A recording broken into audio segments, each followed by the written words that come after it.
Hello everyone and welcome to AEW Discussion. I'm your host in AEW enthusiast Dougie Doug, and today's episode we're going to be discussing Dynamite May 10th, 2023 episode. So, perhaps the greatest rivalry in AEW history, certainly a rivalry that has been a key part of AEW history, a defining part of AEW history. Jon Moxley versus Kenny Omega.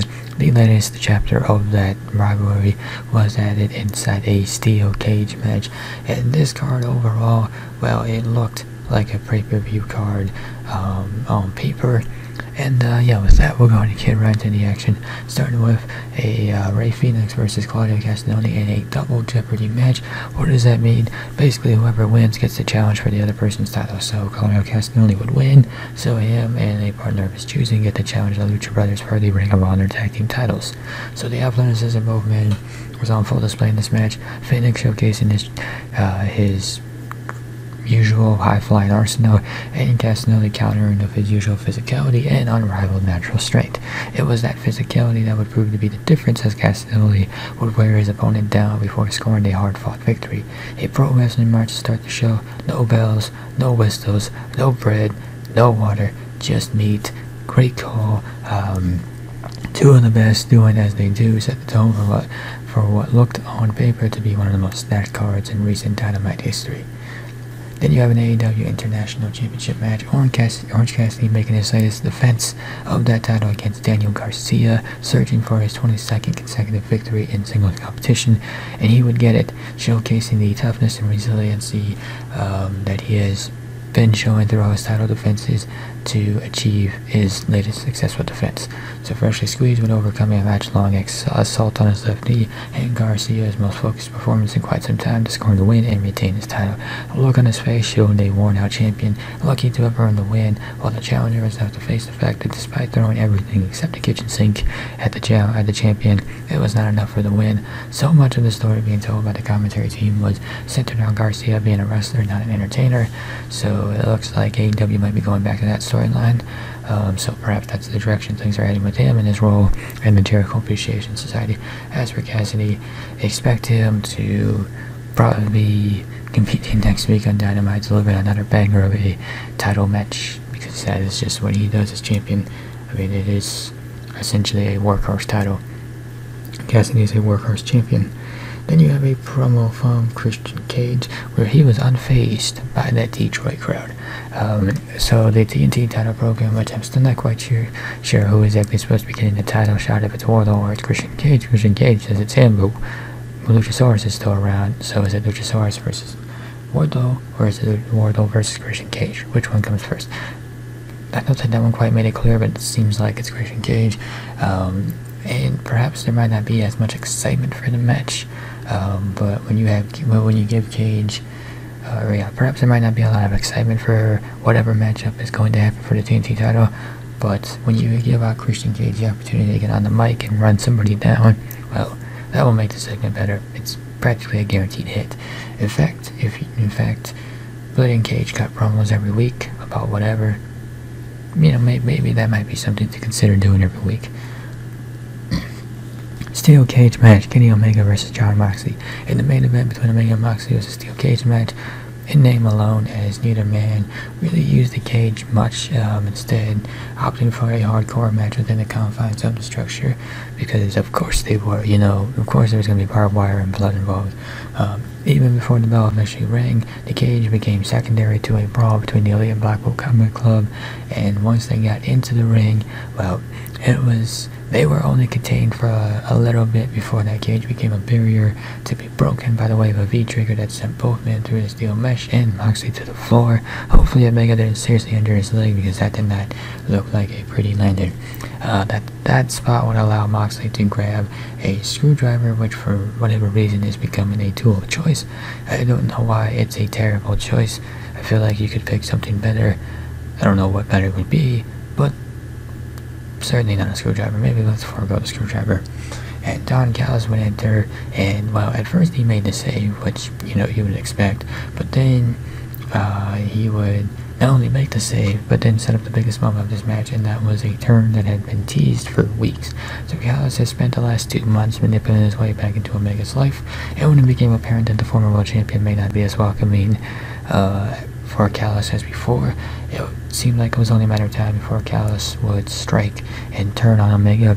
Now there hasn't been any indication that he has a relationship with the BCC to this point, but given the look on Bryan Danielson's face in the closing moments of the show, perhaps that might be something that comes about in the coming weeks. The match itself was fine for what it was. If you like Ultra Bryan brawls, you probably enjoy this. I didn't mind it. I thought it was pretty fine. I thought it was, fine for a steel cage match. There were a couple nice callbacks to some previous encounters between the two, and the effort was certainly there. But the action itself felt like it took a backseat to, well, kind of the overarching booking, like the Don Callis turn.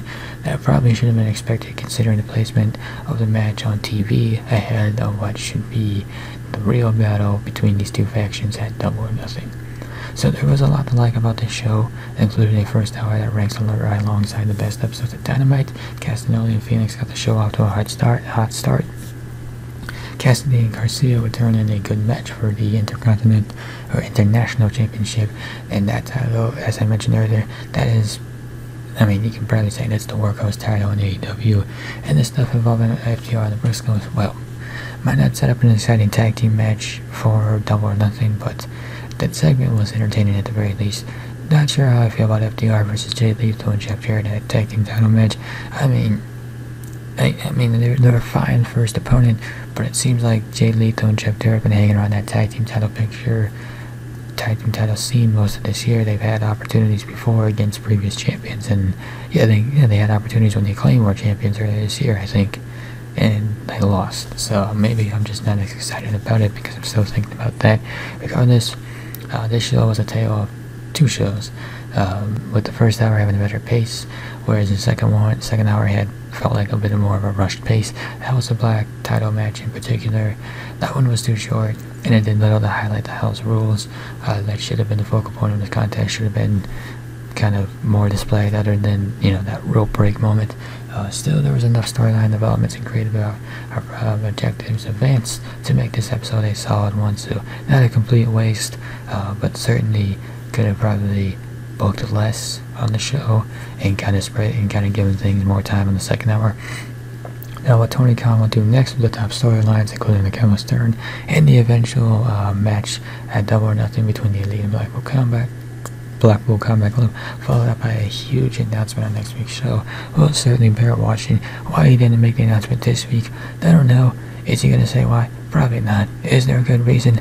Maybe, maybe not. I guess, it sounds like they're not going to really let it out anyway, that AEW is going to be debuting a new show, AEW Collision, and Rampage is still going to stick around, but it's just going to pick up where Dark and Elevation left off, which, I guess, I don't know if that's going to help viewership with Rampage, but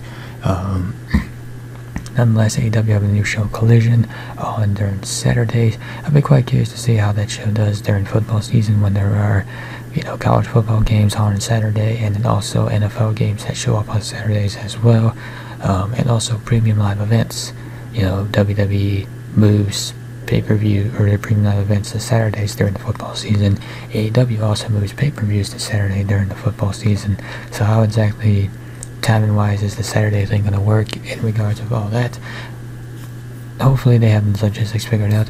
Either way, AEW could certainly use a second show, and while Rampage had potential, ultimately it was only an hour long, so there's only so much it could do within that time frame. But if you have another 2-hour show, and you're able to split the rosters and have, one roster compete on this side, and then one roster compete on the other one show, I think it balances out pretty well. The other question I would have would be in regards to championships. The champions work both shows, or are certain titles going to be exclusive to certain shows. I would think you could just have champions float around between both shows, probably for the best at first, and then maybe you can look into brand exclusive or show exclusive titles, but ultimately I'd be quite curious to see how they figure that all out, see how it all works. And with that, we'll go ahead and wrap up this episode of AEW Discussion. If you enjoyed this episode, be sure to hit that like button down below.